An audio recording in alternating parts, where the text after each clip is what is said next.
aqui começamos a encontrar traços relativamente distintivos da nossa espécie. Nem sempre totalmente distintivos, há muitas sobreposições, mas encontramos aqui coisas peculiares, muito peculiares. Uma delas é a chamada estratégia nepotista da aloparentalidade. Isto é cada vez mais reconhecido, isto começou por ser estudado por causa da predominância de condutas altruístas.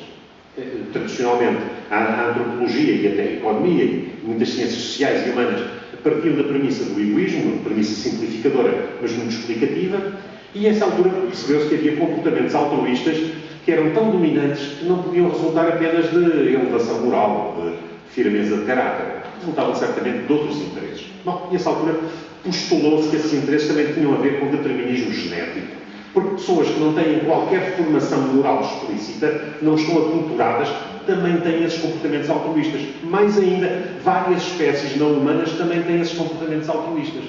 De sacrifício de tios a favor dos sobrinhos, às vezes sacrifício de vida, na defesa de sobrinhos. Isto quer dizer o quê? Quer dizer que a essa altura se começou a postular que há um chamado investimento genético e que esse investimento genético faz todo o sentido na aloparentalidade. Veja-se, um pai e um filho partilham 50% dos genes. Ou melhor, uma mãe e um filho. Isto que o pai tem sempre aquela incerteza de que já falaremos. Mas mãe e filho partilham 50% dos genes, mas uma tia e um sobrinho partilham 25%. De maneira que, para efeitos de sucesso da continuação de uma linha genética, faz todo o sentido uma tia defender um sobrinho.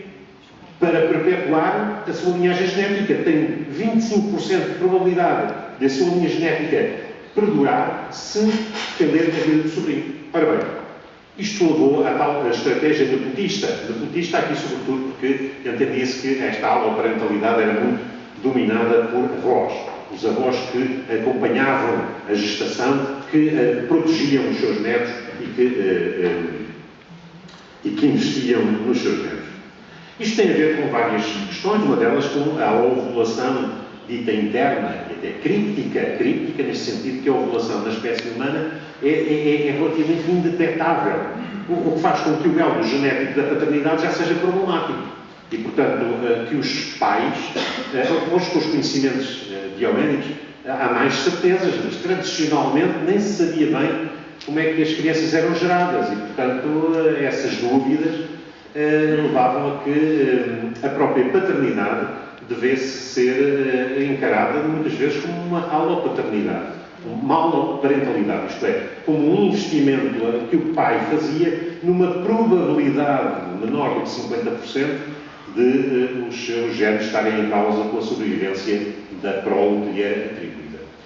Isto faz também muito sentido pelo seguinte, é que estes investimentos altruístas são absolutamente necessários para que a nossa espécie continue. Um dos dados mais surpreendentes da antropologia e da paleoantropologia dos últimos anos é termos descoberto, há muito pouco tempo, já depois da descoberta do genoma, que afinal houve seis espécies humanas a viverem aqui no planeta, e nós somos apenas uma delas. Pior ainda, a nossa é resultado de um tronco, mas que cruzou há muito pouco tempo com outros dois. Os chamados denisovanos, porque foram descobertos numa caverna em Denisov, na Rússia, e os neandertais.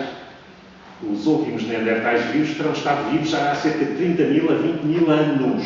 20 mil anos em termos de evolução das espécies é nada. São praticamente nossos contemporâneos e o nosso DNA das pessoas de raça branca, o nosso DNA oscila entre os 8% e os 12%. O nosso genoma tem entre 8% e 12% do DNA dos neandertais. Significa, portanto, que tivemos cruzamentos com eles. Ora bem, porquê é que eu estou a falar disso? Porque é muito claro que os neandertais e o Homo sapiens sapiens, que somos nós, uma das 6 espécies, chamamos sapiens sapiens, para não termos dúvidas de quem nos sabe, o sapiens sapiens, porque o outro é sapiens neandertalensis, curiosa esta nossa preocupação, nos põe-nos um bocadinho acima do homem neandertal, só que o homem neandertal tinha uma vantagem sobre nós, era mais robusto e tinha um cérebro maior que o nosso, em proporção com o corpo. Portanto, os maiores cérebros que alguma vez pisaram na Terra foram os neandertais, não foram os nossos. Mas então porquê é que os neandertais não tiveram mais sucesso evolutivo ou evolucionista do que nós? É por isso que eu estava a falar disto, é por causa da chamada vulnerabilidade altricial dos recém-nascidos. Hoje, a hipótese dominante é que os neandertais tinham cabeças demasiadamente grandes para sobreviverem. Isto é, eles começaram a ter problemas metabólicos graves, porque, por exemplo, uma criança, 50% da energia que essa criança gasta é na manutenção dos neurónios, do funcionamento dos neurónios. Nos adultos, anda à volta dos 20%. É um investimento pesadíssimo. E, além disso, e aqui é que é a questão essencial para o desaparecimento dos neandertais, é possível que eles tenham passado a ter problemas obstétricos, visto que eles não conheciam cesarianas. E, portanto, como não conheciam cesarianas, os partos naturais, nessa altura, tornaram-se impossíveis. A bacia das mulheres era menor do que os crânios dos fetos. E, portanto, pode ter sido essa uma das razões da extinção, antes do cruzamento com sucesso com a nossa espécie. E passou a ter hábito humano. Isto quer dizer o quê? Além disso, parece que os neandertais e nós tínhamos uma coisa em comum. As crianças nasciam de cabeça para baixo, em relação à carne da mãe. A mãe não via a criança a respirar no momento em que nascia. Isso reforça a ideia de que a mãe tinha que ser ajudada no momento do parto. E, portanto, as mães humanas são das poucas mães, mesmo dentro dos primatas, que precisam sistematicamente de auxílio no momento do parto para a mortalidade não ser